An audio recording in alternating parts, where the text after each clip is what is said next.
विवेचना में आज तालिबान के संस्थापक मुल्ला उमर की कहानी।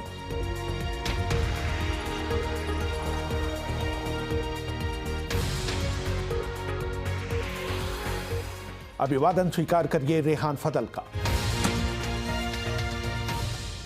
मुल्ला उमर को शायद दुनिया में इस वजह से सबसे ज्यादा जाना जाता है कि उन्होंने अल-कायदा के संस्थापक उसामा बिन लादेन को अपने देश अफगानिस्तान में शरण दी, खास तौर से उस समय जब सारी दुनिया ने उनसे अपना मुंह फेर लिया था।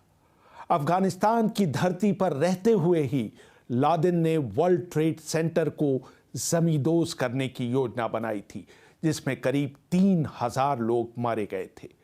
हाल ही में प्रकाशित मुल्ला उमर की जीवनी looking for the enemy Mullah Omar and the unknown Taliban में डच पत्रकार बेटी डैम लिखती हैं, मुल्ला उमर की सिर्फ एक ही तस्वीर हर जगह दिखाई देती है। उसके ऊपर भी लोगों की एक राय नहीं है। कोई भी इस बारे में निश्चित नहीं है कि वो तस्वीर वाकई मुल्ला उमर की ही है। सन 2001 के बाद से वो कहां थे, इसके बारे में अभी तक कुछ भी पता नहीं है। अफगान सरकार, अमेरिकी सरकार और अमेरिकी मीडिया का मानना था कि वो पाकिस्तान में रह रहे थे, जबकि तालिबान ने इसका खंडन करते हुए कहा था कि वो अफगानिस्तान में ही छिपे हुए थे। सन 2001 से ही रह रहकर उनकी मृत्यु की खबरें आती रही हैं। सन 2012 में अमेरिकी सरकार ने मुल्ला उमर के बारे में सूचना देने पर $2 करोड़ का इनाम रखा था। अमेरिकी विदेश मंत्रालय की मोस्ट वांटेड सूची में उमर का वर्णन करते हुए बताया गया था: बाल काले, कद लंबा, राष्ट्रीयता अफगान, खास निशान दाहिनी आंख पर चोट।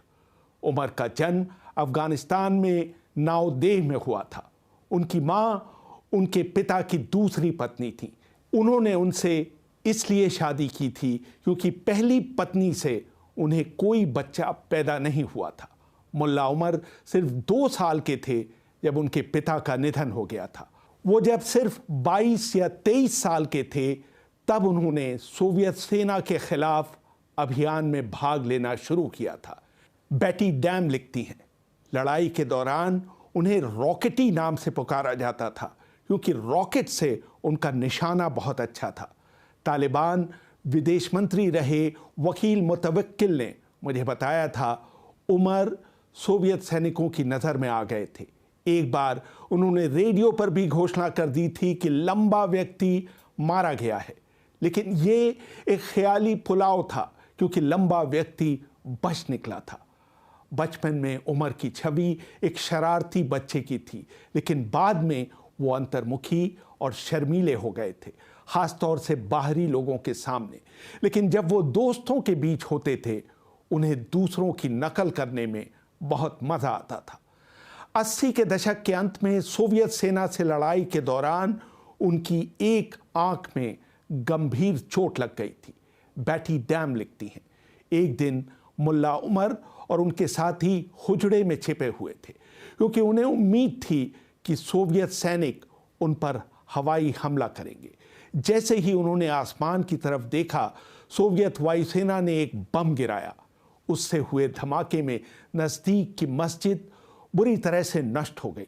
जब उसका मलबा हवा में उड़ा तो उसका एक टुकड़ा उमर की दाईं आंख में लगा।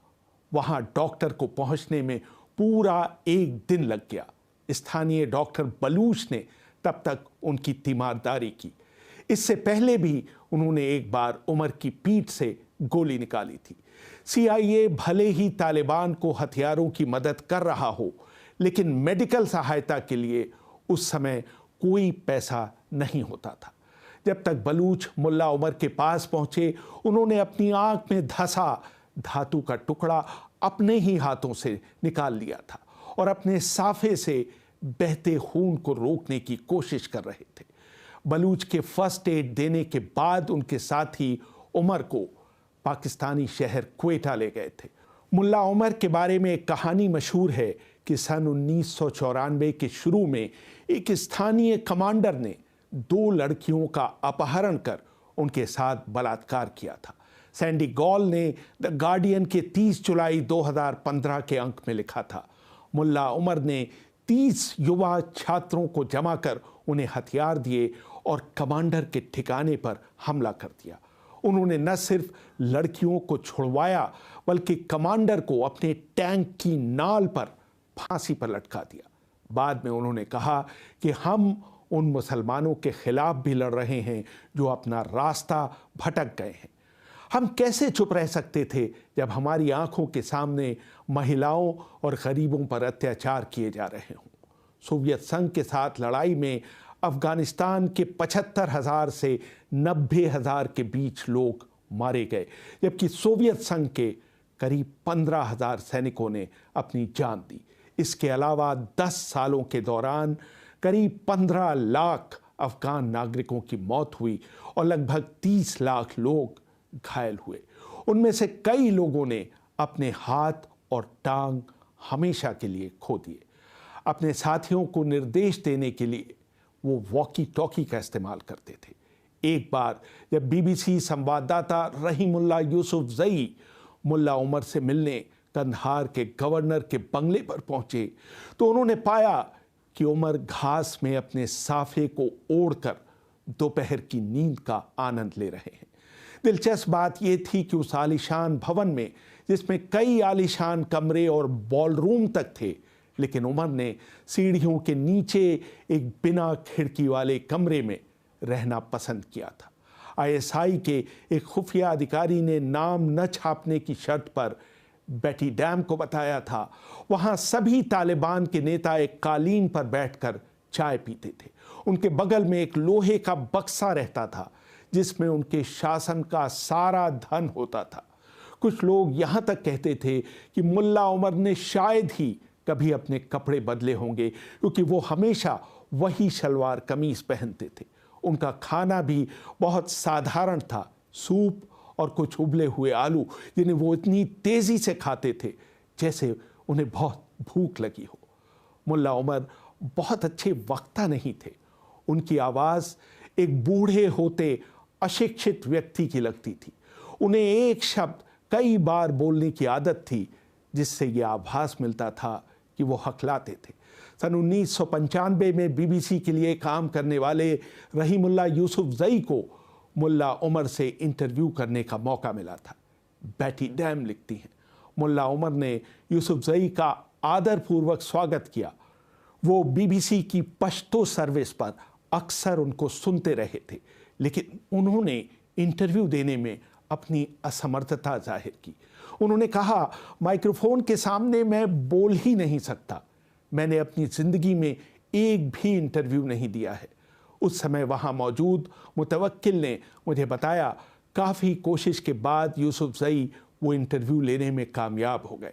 मुल्ला उमर ने कहा कि वो अपना टेप रिकॉर्डर और सवाल उनके प्रेस सलाहकार अब्दुल रहमान हुताकी के पास छोड़ जाएं। अगले दिन मुल्ला उमर ने अपने सारे जवाब उस टेप रिकॉर्डर में टेप करवा दिए।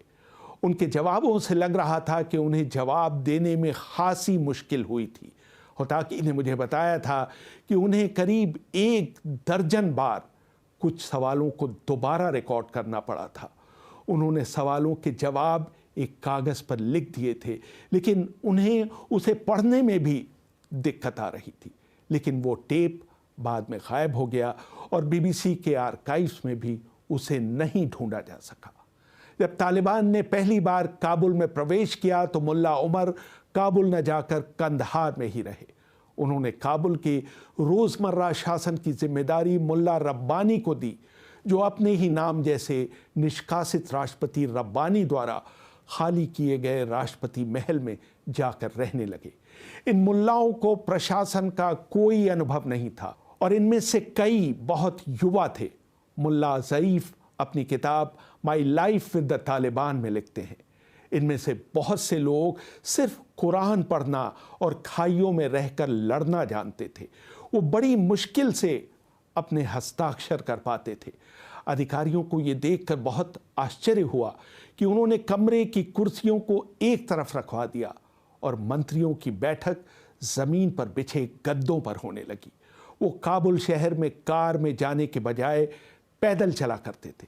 शायद इसका कारण ये भी रहा हो कि उस दौरान काबुल में बहुत कम कारें थीं और पेट्रोल की कीमतें आसमान छू रही थीं। पूरे देश में तस्वीर खींचने पर प्रतिबंध लगा दिया गया था, सिवाय पासपोर्ट की तस्वीरों के। संगीत सुनने और बजाने की पूरी मनाही थी। कई कारों को रोककर उनके कैसेट प्लेयर से कैसेट निकालकर उन्हें नष्ट किया जाता था। लोगों को शतरंज खेलने की भी अनुमति नहीं थी और फुटबॉल खेलते समय हाफ पैंट की जगह फुल पैंट पहननी होती थी। जब 1996 में सूडान ने अमेरिका के दबाव में उसामा बिन लादेन को अपना देश छोड़ने के लिए कहा, तो उनके पास अफगानिस्तान जाने के अलावा कोई चारा नहीं था। उसामा बिन लादेन के बेटे उमर बिन लादेन ने अपनी किताब ग्रोइंग अप बिन लादेन में लिखा था, अफगानिस्तान आते समय जब उनका विमान सऊदी अरब के ऊपर से उड़ रहा था तो उनके पिता के माथे पर इस डर से पसीने की बूंदें आ गई थीं कि कहीं उनके विमान को रॉकेट से मार न गिराया जाए। जब लादेन के जहाज़ ने 1996 में जलालाबाद में लैंड किया तो मुल्ला उमर उसके स्वागत में वहाँ मौजूद नहीं थे। उमर बिन लादेन लिखते हैं, ये बहुत बड़ी गलतफहमी है कि उसामा मुल्ला उमर के निमंत्रण पर अफगानिस्तान आए थे। हवाई अड्डे पर उनका स्वागत गुलबुद्दीन हिकमत यार के लोगों ने किया था। शुरू में उन्हें अफगान बादशाह जाहिर शाह के एक महल में ठहराया गया था, लेकिन कुछ दिनों बाद उसामा तोरा बोरा की पहाड़ियों की गुफा में रहने चले गए थे। इस कथित दोस्ती की मेरे जहन में कोई याद नहीं है, लेकिन उसामा के बेटे उमर को अच्छी तरह याद है जब मुल्ला उमर ने उसामा बिन लादेन से अपना देश छोड़ने के लिए कहा था। उमर ने बेटी डैम को बताया था, मुल्ला उमर मेरे पिता से भी लंबे थे। जब वो मेरे पिता से मिलने आए तो उन्होंने उमर के लिए दावत का इंतज़ाम किया था, लेकिन वो बिन लादेन से थोड़ी दूरी पर बैठे। उन्होंने अपने लिए एक कुर्सी की मांग की, जो कि थोड़ा अजीब था क्योंकि बाकी सभी लोग ज़मीन पर बैठे हुए थे। उन्होंने मेरे पिता से साफ लफ्ज़ों में कहा, चीज़ें काम नहीं कर पा रही हैं, आपको यहाँ से जाना होगा। वो लोग नशीली दवाओं और महिला अधिकारों को पहले से ही बहुत बड़ा मुद्दा बना रहे हैं। मैं नहीं चाहता कि आपका प्रत्यर्पण इससे भी बड़ा मुद्दा बन जाए।